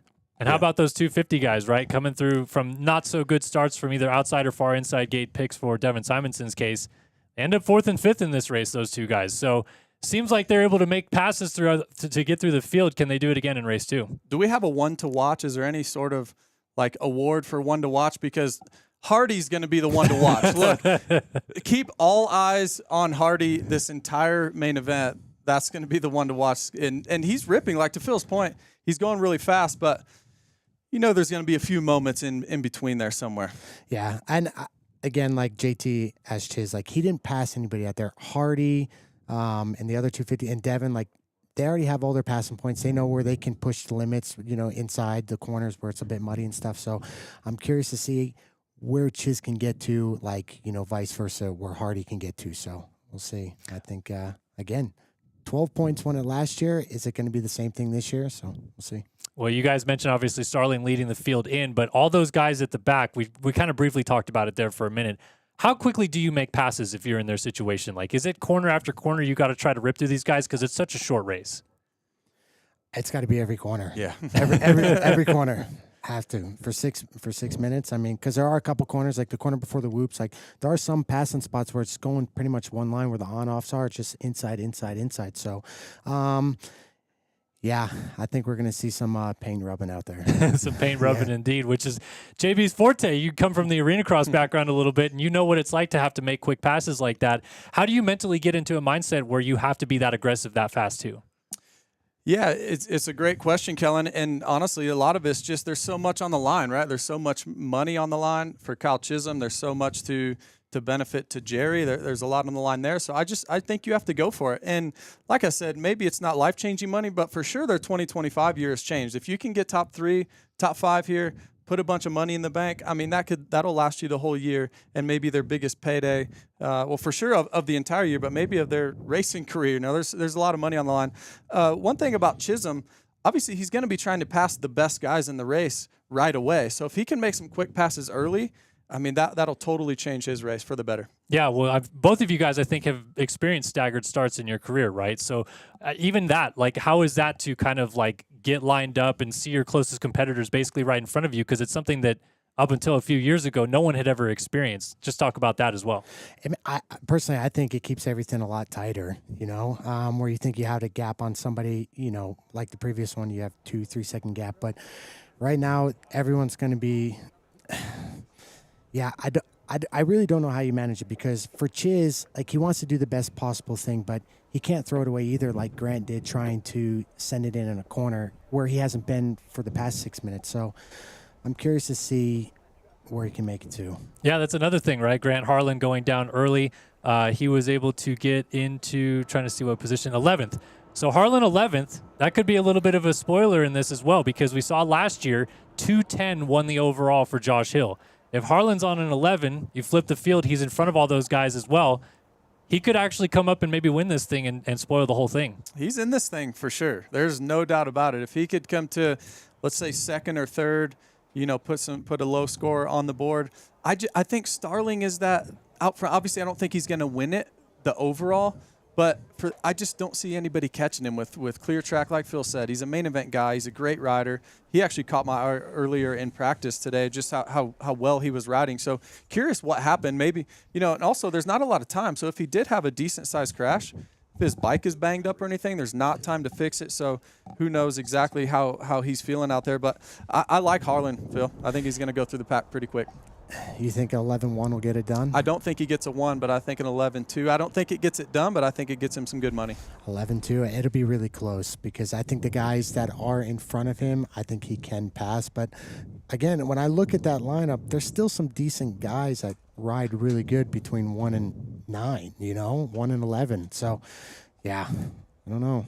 You got guys like Tristan Lane, Rodriguez was riding well until he made a couple mistakes. So for Chisholm to go through guys like that, or even Kevin Moran's to go through Munoz and Welton and Rodriguez, it's no easy task. So I wish Phil was on the track, though. I wish Phil was one of the wild card spots. Where would you be right now? Would you put a 1 on the board? Do you have Chisholm covered or no? Yeah, I'd have just go. Oh, wow. I think you just called him out right there. Wow. Why don't you go get geared up and show us what you're really made They of? wouldn't let me. None of those guys on that line let me. Come on. Oh, there was big old meltdowns about it. So I tried, it's $30K, why not? Yeah. All right, motorsport.com, of course, giving us our moments of the race. I kind of said, Grant going down early, Chiz getting by. Anything else stand out for you guys? Obviously some good charges through the field, but any other moments really stand out? Grant Harlan. How much do you think he actually hates himself right now, to be honest with you? That was a big mistake. Yeah, I mean, Grant is still he's still a young kid. He looks a lot older than what he is, but to make that sort of mistake with that sort of opportunity, it's kind of a kick in the butt to have that happen. So, but he does have a chance. Like you said, he got to 11th. He has a good chance to still make, for sure, a podium. Reminds me a little bit, Freddie Noren a couple of years ago was in the lead of this race and threw it away. But he did not get the reprieve because it was just one race, right? So this time at least Harlan gets to make amends to that, turn it around. And I guess after a crash like that for either of you guys maybe just refocus, right? Get back into the zone that you were in at the start of the race because it worked, obviously. Yeah, you hit yourself later back to the truck. Right now you kind of got to block it all out and regroup. But, still in a good position. And sometimes that's when you ride your best, right? You end up crashing, you tuck the front out front, and then you get up and you're like, you just brain off. You turn your brain off and you ride off instincts. And that's typically when everyone rides their best, no matter what sport you're in. You talk about getting in the zone. Well, that's what it is. You just basically turn your brain off, ride like you know how to ride. And if he can transfer that into this main event too, it'll be good for him. Justin Starling lining up first for us down there on the gate, and the inverted order looks like it is ready to go. Josh Greco, Austin Kozad, Dylan Walsh, Logan Leitzel, Logan Carnow, Bubba Pauly, Dominic Thury, Jared Lesher, and Jack Chambers. Pretty much a lot of the guys other than Starling we really didn't see a lot of in the first race, so that's another cool thing about this format. When we flip the field and these guys are suddenly leading, it puts the spotlight on them as well. It kind of gives the whole field a little bit of a spotlight throughout the entire race format. It's wild to think a guy like Hardy, who's 18th, he's lining up 18th. He had to pass Meshy. He had to pass Welton. He had to pass Rodriguez all about 3/4 of the way through that race. Now he's lined up behind him again. So, Phil, to your point about picking places, Hardy maybe has an advantage here of like, okay, I got Marshall in this turn. He was a little bit slow here. Like, he's already read these guys. He knows their strengths. He knows their weaknesses. That could be advantage Hardy lining up here. And low-key, he looks like you in the whoops. He's got the whoop speed down, and I think for him on a 250 to be able to do that against the 450 guys, that's a huge advantage. FXR bringing you guys race 2 coming up here in just a moment. PulpMX 30 is the code to save, of course, back in Club MX. Guys like Jerry, Privateers, Phil Nicoletti, everyone is a big FXR fan. And yeah, obviously supporting you for your soiree heading up to Canada here soon. But what's it like being part of the FXR family? I've been with those guys for, going on my 7th year now. So they're like family to me. Milt's great. He still owns the company. He's an enthusiast of the sport. He loves riding. I think he loves riding more than me, to be honest with you. Well, to your point, Phil, I was at Club MX a couple weeks ago, and I was riding, and Milt's out there motoing as well. So I rode with Milt a little bit, and he rides really, really well. So, it's cool to see him out there. Andy White's a really good friend of mine, and he tells me, it's hard to even get Milt to sit down to talk about business because he's so focused on riding and he's so passionate about it. It's crazy to see somebody that's in his 60s that's still so in love with two-wheel racing. Yeah, and he's obviously built a bit of an empire, too, with this brand, right? So much has been made of what they've done in the moto scene of late. Getting a win this year with Jordan Smith was obviously huge for the brand as well. So FXR, man, it just keeps on rising up. Use that code PulpMX30, like I said, to save. And awesome to have FXR on board with the broadcast. We're getting these guys lined up. Hopefully the budgets at FXR were already set before Phil came out of his retirement. Did you work that out, Phil? Isn't this part of your deal? I don't know what part of the deal. This is supposed to be a PulpMX deal for me, but now I got so many jobs for Pulp, I'm actually working for free nowadays, so I don't even know which way's up or down anymore. But from the FXR standpoint, everything's good, and they actually have some really big news coming out here pretty soon, which is, I think, going to blow the industry pretty soon. So nice, some breaking news. You want to just break it on here? Yeah, come on, just lay it down for us, Phil. I don't get paid enough to make those calls. Also, thanks to Luxon. Luxon was formed to apply our vast engineering expertise and technology to our motocross passion. Motocross is rather young in terms of engineering technology, and Luxon is out to challenge the status quo, offering advanced performance products. And, of course, they gave us our Luxon 1 to watch in this race, which was Kyle Chisholm in race 1, and he did the deed there, got the job done, but now he's got to start from the back and do it all again. Okay, so I'm going to... Hardy's in front of Devin, okay? Everyone knows Hardy's send factor, okay?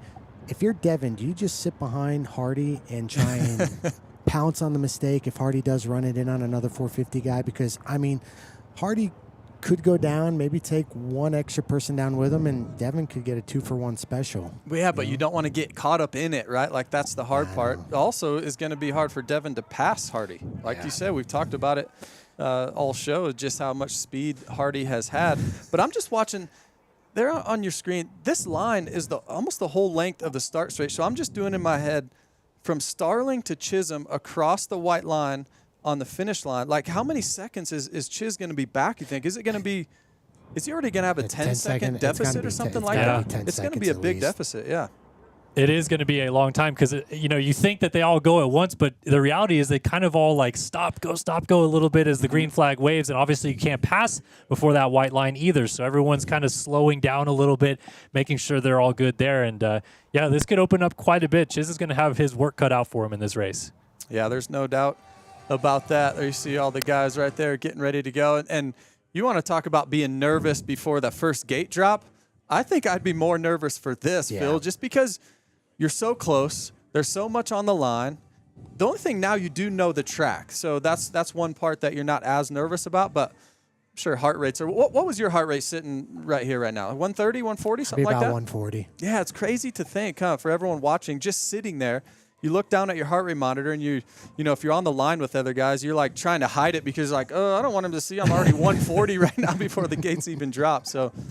yeah, these hearts are beating out there, no doubt. You got your heart rate monitor on today, Phil? We got it tuned up here in the box too, or my stress level nowadays is way, way down. So you said it feels like a main event up here, though. It does feel like a main event to an extent with the money that's on the line.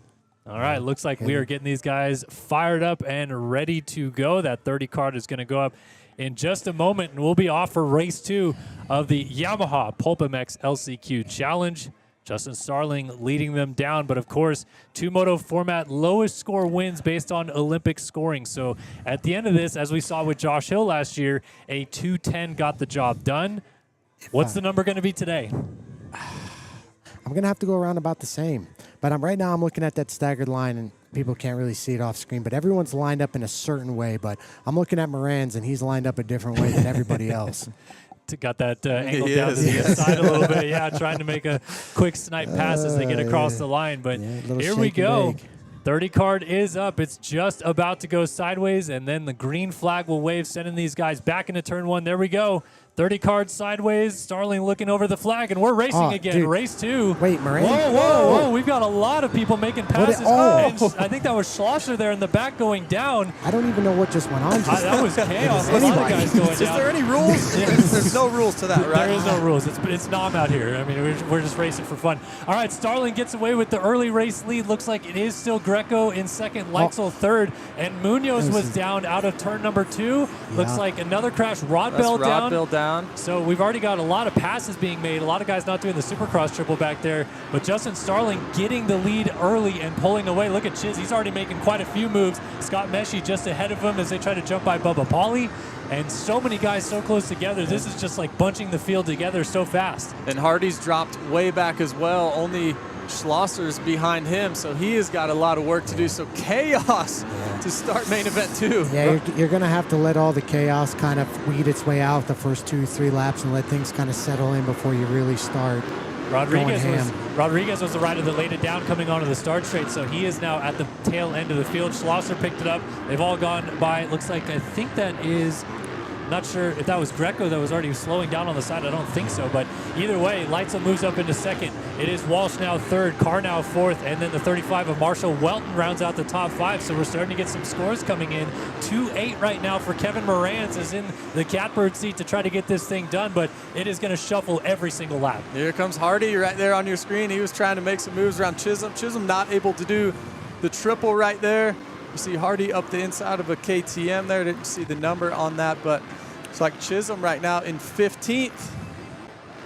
Making some progress is Kyle Chisholm, already third on our board on 16 total points. So look at him making moves through the field. Now, we talked about Marshall Welton a little bit, Phil Nicoletti, as we're watching Dominic Thury in the whoops. Welton up to fourth. He's probably not going to get to Starling, but he could still get to second. He has a shot at this thing. Yeah, and all he has to do is get Carnow and Leitzel, and then he could potentially get it if Moranz doesn't get 2 more guys, but I think Moranz is good enough to be able to pull that off. Yeah, watching Moranz right now. He's working on Dominic Thury, trying to get that pass, and that would be for him to get up into the 6th spot. As Chiz down. Chiz is down, upside down in the corner, and he's down with Devin Simonson. So they're down before the finish line jump, and they're both getting their bikes untangled from each other right now. So not sure if we got a camera on that. There they are. They are down in our motorsport moment of the race. Wow. Kyle Chisholm and Devin Simonson trying to get unstuck from each other, and this is not looking good for either of them. I think they're pretty much going to get last and laster now. And that's a huge points difference now with Moranz and Welton with 9 and 11, and then for Messi back at 17. So they got a lot of room for error, and it's basically Moranz and Welton going at it right now. All right, so we're going to see where Moranz gets to in this one. He's already moving down the inside there of Jack Chambers, gets by him, and he's still working on Thury. Thury's riding very well, keeping Kevin Moranz at bay, and gets through that rhythm section a little bit cleaner. It is still Starling leading this race. Leitzel second, and or actually Carnow just moved into second. Leitzel third, and Marshall Welton is working on trying to get around Logan Leitzel. But this is playing into Kevin Moranz's hands very well because he only has to get a couple more passes, and Marsh couldn't even get to him based on winning this race. And off screen, Marsh just passed Leitzel, so that helps him out with one more. But at the moment, it's going to be hard. I mean, Moranz is also veteran-ish, so he should know kind of where he's at and have some sort of idea of what's going on. And he would have seen Chisholm, right? Yeah. He would have seen Chisholm down. He would see Simonson down. You see Welton on your screen right there. And it's crazy as a racer with all the stuff that's going on that you're still able to witness and kind of calculate what's going on at that point in time. Moran's on the move, though. He passes. Who was that right there? Logan Leitzel. And then Leitzel right there. Leitzel goes down. So Moranz has just gotten into the 5 spot now, still behind Thury as Welton. Starling. Starling. Something around. happened to Starling as you see him on your screen right there for just a moment. He just rolled over the finish line jump and is rolling off the track. So Justin Starling is now out of this race. That will promote Carnow into the race lead. And of course, Welton now to second, Thury third, and Moranz into fourth. Now Moranz would be sitting on 6 points as they run. This is as good as it gets for Kevin Moranz. Yeah, Moranz has had a great start to this race right here. And even, Phil, just the first couple laps, it seemed like Moranz was in the right place at the right time. He was making moves early, put himself in that good position, and now he's just kind of riding his race, consistent laps. He's obviously, we mentioned him at the start of the show just about how fast he is. He's been kind of a main event guy as well as of late. So you see Hardy on your screen still trying to make some passes, though. Hardy trying to get around Chambers for 6th. I mean, Hardy still can, potentially pass a few more and maybe get Marsh for 2nd overall with 9 and 12 points, but I don't know how that's going to work on the start. Obviously, it's not an AMA race, so I don't know, but Moran's passed about 8, 9 guys just down the start straight. So you could tell by how he had his bike lined up. So I'll be curious to see how that all plays out. Do we care? Should that be a ruling in the first place for him passing that many guys? I don't know. We'll have to open the Mathis You're rule not book. the AMA. Oh man! All right, so Moran's still working his way forward. I'm honestly impressed with Thury in this race as well. I mean, he has been right in front of Moran's this entire time. We go back to Marshall Welton, who has now caught Carnow in the whoops, and he's going to try to get by him. Carnow on that 169 Kawasaki right in front of him, backed by OnlyFans, dealing with the pressure from Marshall Welton on the Gizmo Mods Rock River Yamaha. Welton to the outside, back to the inside, turns into the race lead, and now Welton can try to get away from here. That was a nice pass right there from Marsh. Looks like Carnell's not going to be able to come back. Marshall riding really aggressive right now. Looks like he just missed that white flag. There's still a few seconds left on the clock, so it looks like going to be 2 to go. This is a big confidence booster for Marsh. So last week was one of his best races of the year, and now he's finally getting in the flow right now. And obviously, whenever you cross the checkered flag first, it doesn't matter what type of race it is, it makes you feel good.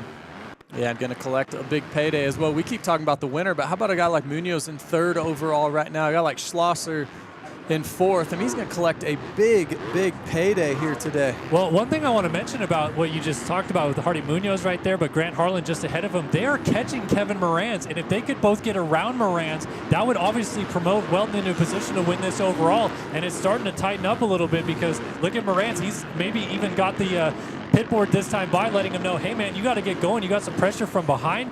There's Thury dealing with getting up on the car now, but then Harlan and Munoz right behind him as well. This could get interesting. Yeah, right now Marsh is in a really good position because Moran's is having a hard time passing Thury, and he's got 2 really good guys trying to pass him. So, and Munoz is coming up here to the whoops where he's been absolutely dominant, which I wouldn't be surprised if that's where the pass comes from. Yeah, if he can get close enough, right? Yep. Let's see what he can do through this rhythm lane right here. Not many guys doing anything different, kind of just doubling through here, but still Moran's getting held up that little bit. Thury's able to get just about to the rear wheel. This is going to get good. Oh, man, and Marshall Welton getting away at the front of the field. Meanwhile, the chaos is ensuing behind. Look at Munoz trying to go for it. It's going to come down to a good run in the whoops for these guys, whether they can get there on Moran's or not. Moran's gets to him pretty clean. Munoz is going for it, trying to get through, and Moran's triple doubles to the outside, trying to get by Thury. Finally, he's going to get there. Will he get the pass done? It's going to be to the outside, back to the inside, and he finally gets that pass done when he probably needed to do it the most.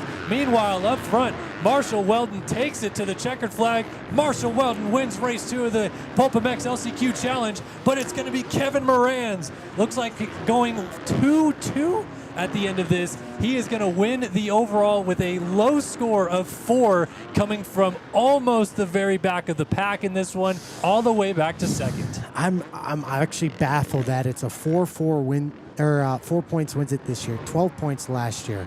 I don't know. Well, comes down to that start, right? That start's got me mind blown right now. Right now, if I'm somebody that was mid-pack, I'm heated. I'm heated. That's another one of our motorsport.com moments of the race is the start, obviously, because that's where Moran's took advantage of it. He's doing a little bit of waving to the crowd. He's stoked about it, but yeah, just picked up a cool 25 grand payday basically right there for winning this race. So congratulations to Kevin Moran's. But you guys think, what, fair play off the start, right? No. I'm headbutting somebody. Okay. Well, your guy Marsh has got you want Welton to win this, and he was 2nd overall, right? Yeah, well, in a normal race, anytime we do a stagger start, you cannot pass until you get past that white line. There is a white line there, so that's obviously what they were trying to go off of. And now, are they going to go off that or not? Because how many guys do you think Moran's passed before the white line? A solid 8 7? people. You think so? A That solid many? 8 people, yes. Yeah. Yes. That's a tough one. And there's people down there too, that was a free-for-all. Yeah, it's going to be tough to see if they judge that one or not. I'm not too sure if they will, as we see Kyle Chisholm pulling in at the end of this one. Chisholm was able to get to 18th, and the overall for him at the end looks like he will end up in 9th overall, 118 scores right there. A couple guys tied, actually, so he might get a benefit from winning a moto. Not too sure about that, but it looks like we are ready to send it down to JT, getting ready to go with our Guts Racing podium interview.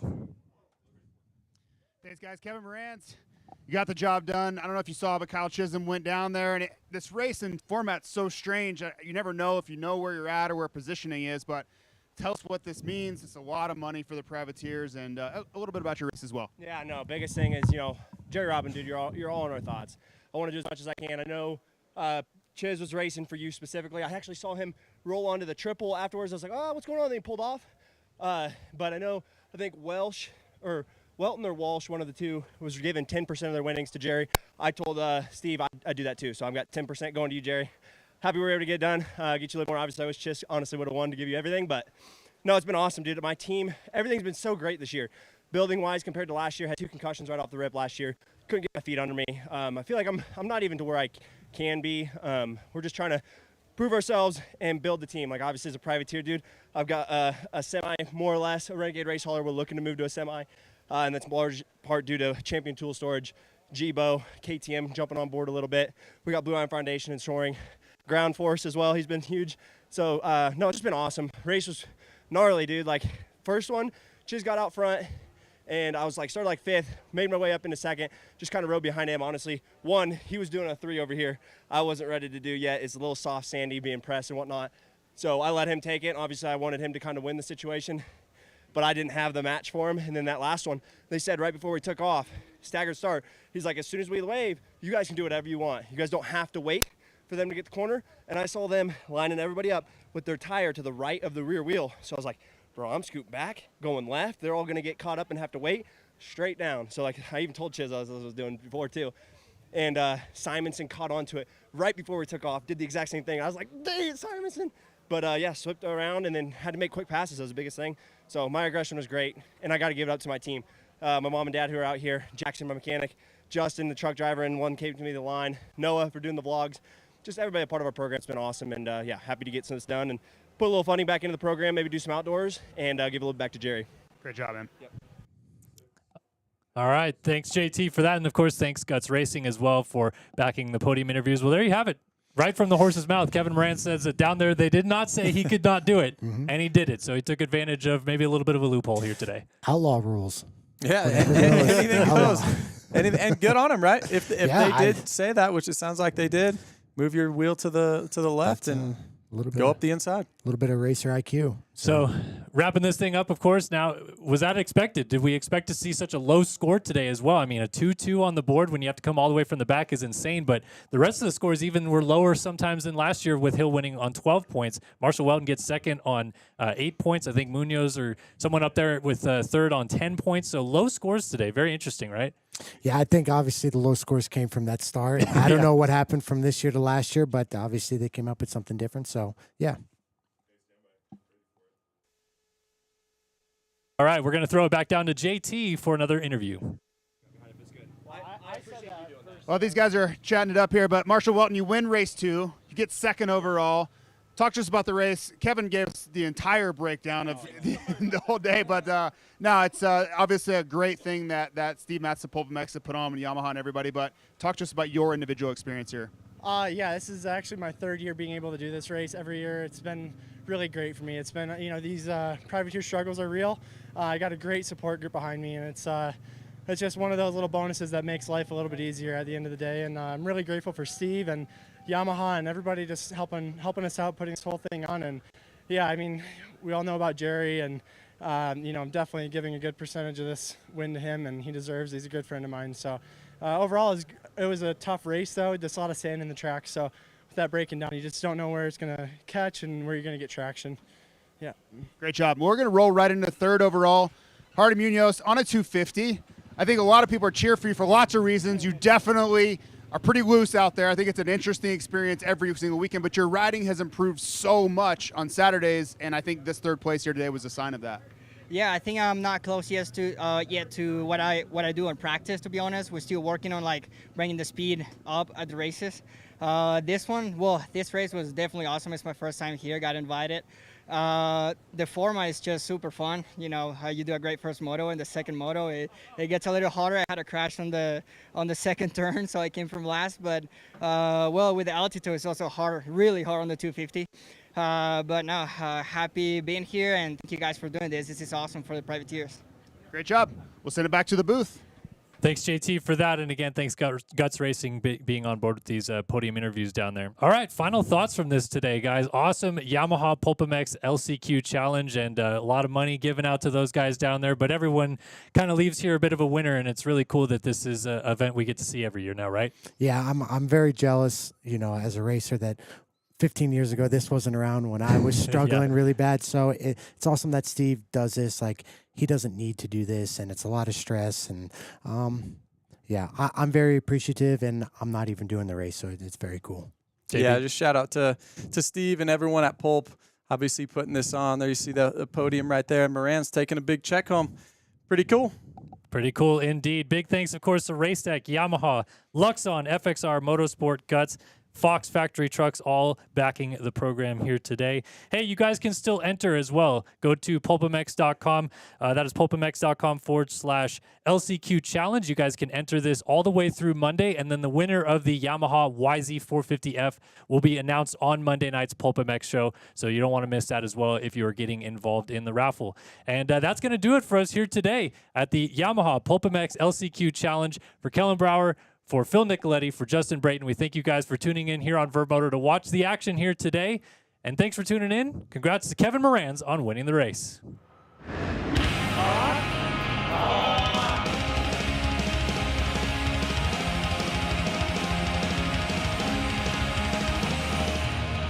Welcome to a special edition of Supercross coverage here on Vurbmoto.